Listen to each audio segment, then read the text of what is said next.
Fala aí, meu povo. Boa noite para vocês. Não tem muito o que falar de Alavés e Barcelona, né? Mas eu vou falar um pouquinho de Alavés e Barcelona aqui nesse vídeo. Chance para o Álvaro Cortés, zagueiro do Barça, as reservas jogando. Quero falar também sobre uma declaração do Hans Flick na véspera da festa do Barcelona também, segunda-feira em Barcelona. E eu também vou falar de Florentino Pérez. Deixei para fazer um combo de futebol espanhol nessa quarta-feira, porque picadinho acho que não tinha muita coisa para preencher um vídeo para vocês. Não queria fazer um vídeo só por fazer, só para vocês virem aqui e terem alguma coisa para vocês lavarem a louça de vocês. Então agora tem um pouco mais de conteúdo. Eu vou cronologicamente sobre Barcelona e depois eu vou passar para Real Madrid, tá? Cronologicamente, segunda-feira o Barcelona fez uma grande festa, cerca de 750 mil pessoas nas ruas de Barcelona, um trajeto de 15 quilômetros pelas ruas da cidade, desfile em carro aberto. Eu participei disso no ano passado, cobrindo, ali do lado do ônibus do Barcelona. E é basicamente os jogadores passando, fazendo festa entre eles, fazendo festa com a torcida também, aglomeração de pessoas em diferentes pontos da cidade, basicamente em todo esse trajeto de 15 quilômetros. E um dia de muita confraternização entre jogadores e muita proximidade do público, que basicamente não vê esses caras o ano inteiro. Entrar no Camp Nou e assistir um jogo do Barcelona não é fácil, ou você tem que ser sócio há muito tempo, ou você tem que ter muita grana para comprar o ingresso. E esses jogadores não circulam na cidade, né? Eles não têm dia a dia de andar por aí, de pegar metrô, de andar de bicicleta, como a gente viu eles comemorando o título mais uma vez. São coisas que eles evidentemente não fazem. Então fizeram agora nessa segunda-feira 750 mil pessoas, é quase metade da população de Barcelona. É claro que tem muito turista que vai, né, que visita a cidade, tem muita gente de fora também que está ali por Barcelona, mas é uma cidade de 1 milhão e 600 mil habitantes.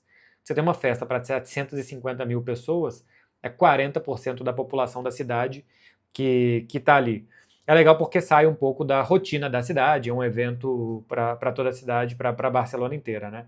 E para sair da rotina, eu destaco para vocês as roupas da Insider, para vocês aproveitarem lá na Insider. Se você tem uma rotina muito definida, para você aproveitar esse mês de maio lá na Insider. E se você também tem uma rotina muito doida, se você está sempre saindo da rotina, a Insider vai te deixar preparado para todas as situações. Se você de manhã tem trabalho, de tarde você tem que acompanhar o desfile do seu time em carro aberto, você tem academia, você tem um barzinho com os amigos, um happy hour, você vai sair de noite, você vai jogar futebol, com uma roupa da Insider você está preparado para tudo isso, e eu falo por experiência própria.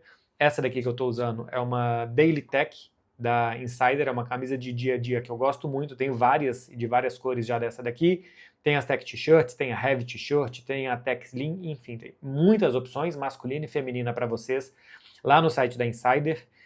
E para eu, por exemplo, que tenho essa rotina muito diferente, de estar cada dia em um lugar fazendo uma coisa diferente, eu sei que com a Insider eu vou estar sempre preparado para o dia inteiro. Eu realmente uso e eu realmente indico o que eu falo por aqui da Insider para vocês. Quem é cliente novo tem 15% de desconto para quem nunca comprou, com o cupom BECKLER. Quem já comprou tem 10% de desconto com o cupom BECKLER, e esses descontos são somados ao que já está no site da Insider. Então são descontaços nesse mês de maio para vocês aproveitarem lá, encherem o carrinho de vocês. Voltando para falar de Barcelona, depois da festa do título, teve entrevista coletiva na terça-feira do Hans Flick, e o que me chamou a atenção foi ele falando de Lewandowski e Rashford, e ele não fez uma forcinha para que o Barcelona avance por esses dois jogadores. Agradeceu muito a importância dos dois e falou, mas no final da temporada a gente vai avaliar e vamos ver o que é o melhor para o clube. Lewandowski me parece muito mais fora do que dentro, e o Rashford tem que ver se o Barcelona vai ter o dinheiro, quanto que o Barcelona vai ter, e a partir de quanto o Barcelona tiver para gastar, se o Rashford vai ser ou não uma prioridade. Eu acho muito bom que ele fique. Se o Barcelona tiver grana, tem um reserva como o Rashford, que joga em várias posições de ataque, que foi importante nesse final de temporada e foi importante em vários momentos da temporada. Eu acho que é uma muito boa para o Barça. Se custar cerca de 30 milhões de euros, acho que é uma muito boa. A saída do Lewandowski, eu acho que tem que ser a posição prioritária para o Barcelona, tá? Mais do que um zagueiro. Porque o zagueiro Barcelona inventou o Gerard Martín e funcionou, recuperou o Eric Garcia, né, que 2 ou 3 temporadas atrás parecia um zagueiro tão carta fora do baralho, que foi emprestado ao Girona 2 temporadas atrás, e as 2 últimas temporadas dele do Barça foram boas, e essa melhor do que a anterior ainda. Então, se só der para investir em uma posição, eu acho que a melhor posição para investir é a de um centroavante. Julián Álvares é o plano A, pode ser que fique caro demais, pode ser que tenha concorrência do Paris Saint-Germain.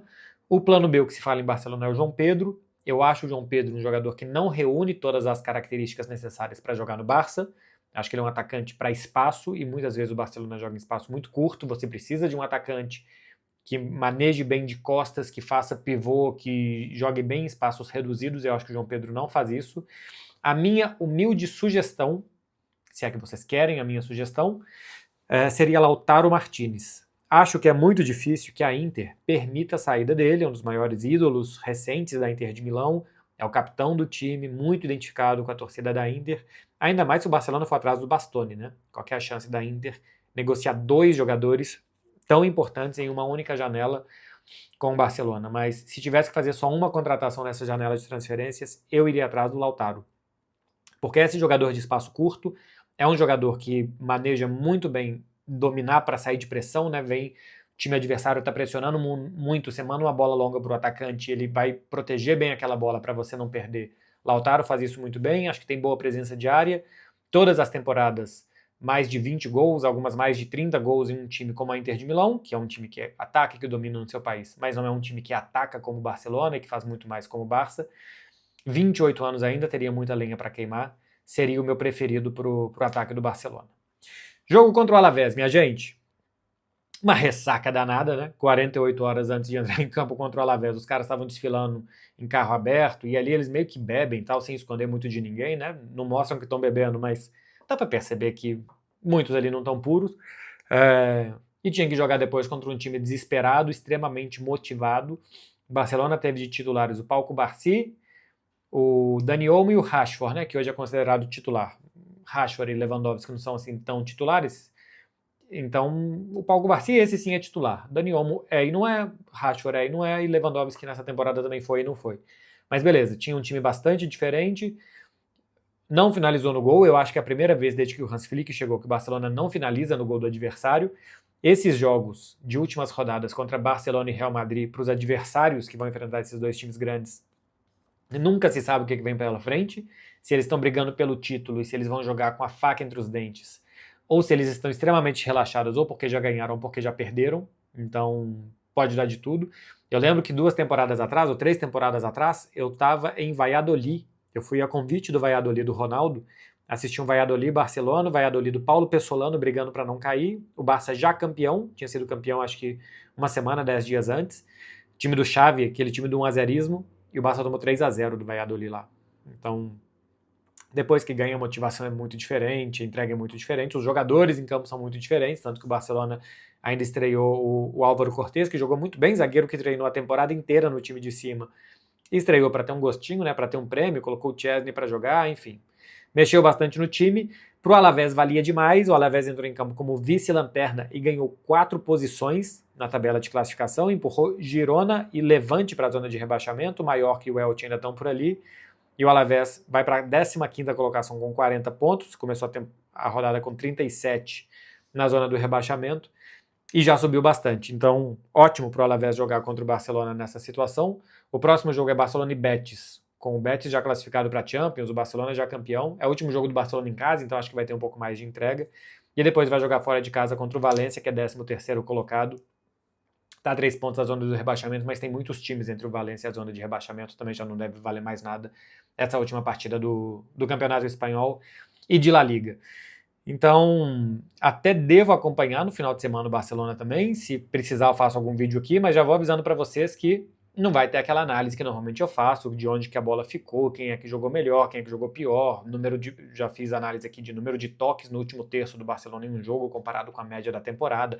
Essa análise mais densa que eu faço, não esperem porque não precisa. Se juntar um pacotão de assuntos, eu venho aqui depois no final de semana, depois do Barcelona e Betis, e trago para vocês. Até porque pode ser jogo interessante para Antony e tal, né? Mostrar alguma coisa para o Carlo Ancelotti, pensando em seleção brasileira.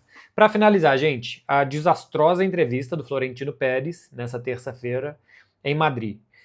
Florentino Pérez escolheu um adversário que foi a imprensa, se sente atacado pela imprensa, coisa que não existe, é mentira que a imprensa ataque ou Florentino Pérez ou Real Madrid. O Real Madrid tem a máquina a seu favor, dos programas de maior repercussão na Espanha, que dita a discussão para cá e para lá, que é o Chiringuito. É um programa extremamente amigo, pessoal do Florentino Pérez, né? O apresentador do programa, José Pedrerol, é amigo pessoal do Florentino Pérez e normalmente é o canal de comunicação direta do Florentino Pérez. é um programa extremamente amigo do Real Madrid também, por mais que, por exemplo, é um programa que fez um grande desserviço sempre nos casos de Vinícius Júnior, colocando que o Vinícius Júnior provocava, então que era normal que a torcida respondesse de forma racista. Isso aconteceu muitas vezes nesse programa, né, eles minimizando o que o Vinícius sofria, mas é um programa extremamente amigo e é um programa extremamente influente em discussão de bar na Espanha.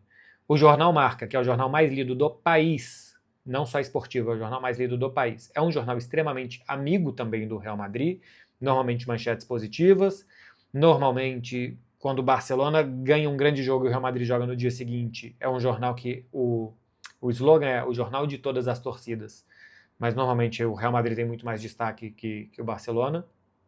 Então não existe uma perseguição ao Real Madrid na Espanha e não existe uma perseguição ao Florentino Pérez, como ele fez parecer que existia. Me parece meio que tentar mudar o foco da crise esportiva para inventar um inimigo e uma coisa meio Don Quixote de ficar batendo em moinho de vento que não existe. Mas tudo bem, se o Florentino quisesse só desviar o foco, se ele quisesse só puxar para uma perseguição pessoal que não existe, estaria tudo certo.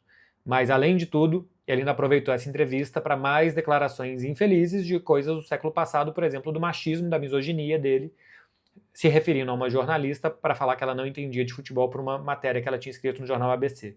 E aqui eu acho que valeu explicar um pouco para vocês, porque nem todo mundo consegue entender por que uma fala dessa é machista. Pô, mas se a matéria foi ruim mesmo, ele tem que criticar.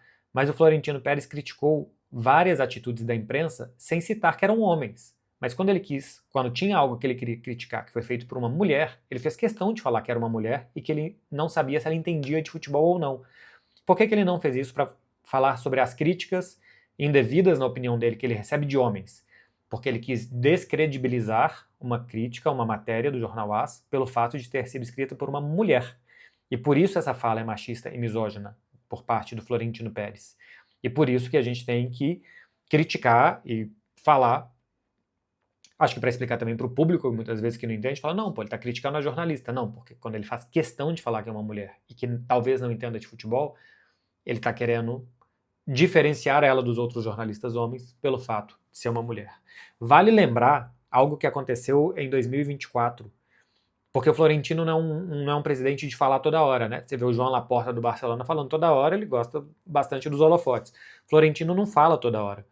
E em 2024, depois que o Vinícius não ganhou a bola de ouro, que o Real Madrid não pegou um avião para ir para Paris e participar do resto da premiação, porque um dos seus jogadores não tinha vencido um dos prêmios, que é o prêmio mais importante, mas o Real Madrid foi eleito o clube do ano, e outros jogadores estiveram na seleção, e o Mbappé, que já estava no Real Madrid, tinha sido artilheiro da temporada no Paris Saint-Germain, ninguém foi, porque o Vinícius não tinha ganhado.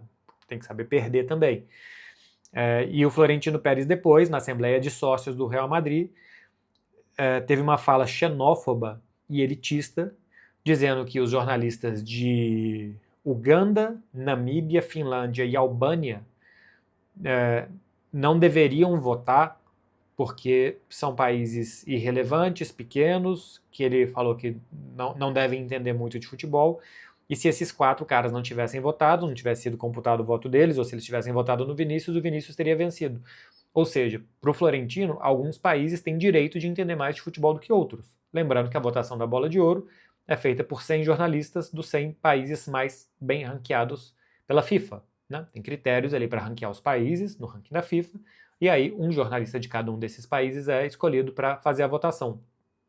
E o voto do primeiro colocado no ranking da FIFA tem o mesmo peso do 100º colocado do ranking da FIFA. Então, Namíbia, Uganda, Finlândia e Albânia têm direito de votar. E o Florentino entende que alguns votos são melhores que outros, que alguns países entendem mais de futebol do que outros, que alguns países sabem mais do que outros. Isso é uma fala xenófoba. Você se coloca melhor como país, como votante, como entender mais. É tipo falar que... É tipo no Brasil tem um pouco dessa discussão de sulistas que se dizem mais cultos e que entendem mais que o voto deveria valer mais do que nordestinos, né? Coisa que existe aqui no Brasil. Então, o Florentino Pérez vira e mexe quando ele sai para falar, quando ele aparece para falar, ele fala coisas muito atrasadas, muito ruins e que eu acho que são muito danosas para a imagem do Real Madrid. Real Madrid, eu já disse 1 milhão de vezes aqui, é o maior clube do mundo, mas é o maior clube do mundo porque ganha muito, porque não sabe perder E eu acho que existem posicionamentos hoje em dia que o Real Madrid não sabe ter e não quer ter. O Real Madrid, a diferença de investimento do futebol feminino do Barcelona e do Real Madrid. E você investe no futebol feminino, não é como um brinquedo que você dá, ou um agrado que você dá, um carinho que você dá nas minorias e para lacrar e para a turma da lacração, não. Quando você investe no futebol feminino, você está abrindo as portas do seu clube para um novo público, um público mais jovem, um público feminino, um outro público diferente do público de sempre. É isso que o Barcelona aposta, por isso que o Barcelona coloca 100 mil pessoas nos jogos do feminino, agora tem colocado 60 porque o estádio está cabendo 60, porque tem um tanto de gente que quer ir ver. E o Real Madrid não aposta nisso, não investe nisso, então não tem retorno disso, porque para o Florentino Pérez e para sua administração, que basicamente é ele, extremamente personalista, o que vale é o futebol masculino e o basquete e nada mais. É uma visão muito antiquada. O Real Madrid como clube deixa muito a desejar. E aqui nem acho que vale que alguém venha rebater falando, pô, mas e o Barcelona? E o caso Negreira? Porque que o Real Madrid deixe a desejar como clube, como posicionamento, como instituição, que não tem a ver com a grandeza dos seus títulos, não tem nada a ver com o Barcelona. Outra coisa é se o Barcelona deixa a desejar ou não, se o Barcelona comprou árbitros ou não. Isso está sendo investigado pelos órgãos competentes na Espanha. Mas para falar que o Real Madrid deixa a desejar, eu não preciso olhar para o lado e ver se o Barcelona está deixando mais ou menos a desejar. É uma análise só do Real Madrid. Eu acho que um clube que nos últimos anos foi dado a ele tanta oportunidade de aprender, né, com os casos do Vinícius e a luta do Vinícius e como o clube custou ficar do lado dele, e eu ainda acho, tá, que o clube custa ficar do lado do Vinícius e só fica porque tem que ficar e de vez em quando não tem como não ficar, mas eu acho que primeira oportunidade sempre que tem, o Real Madrid larga a mão e deixa o Vinícius de lado aos leões. Esse clube eu acho que não aprendeu nada. Acho que o maior clube do mundo tem que ser maior em muitas coisas que não seja só ganhar os títulos. Que isso ele faz muito bem. Isso o Real Madrid faz muito bem. Não ganhou nas 2 últimas temporadas, mas o que quer dizer que na próxima temporada ele é um fortíssimo candidato a ganhar. Porque é assim, porque o Real Madrid sempre volta mais forte. Mas ser o maior clube do mundo passa por ganhar muito e se posicionar bem. E o presidente do Real Madrid e o clube Real Madrid tem se mostrado muito ruim nisso em quase todas as oportunidades que ele tem nos últimos tempos. É isso, meu povo, de um resumão de futebol espanhol, da ressaca do Barcelona e da vergonha alheia do Real Madrid.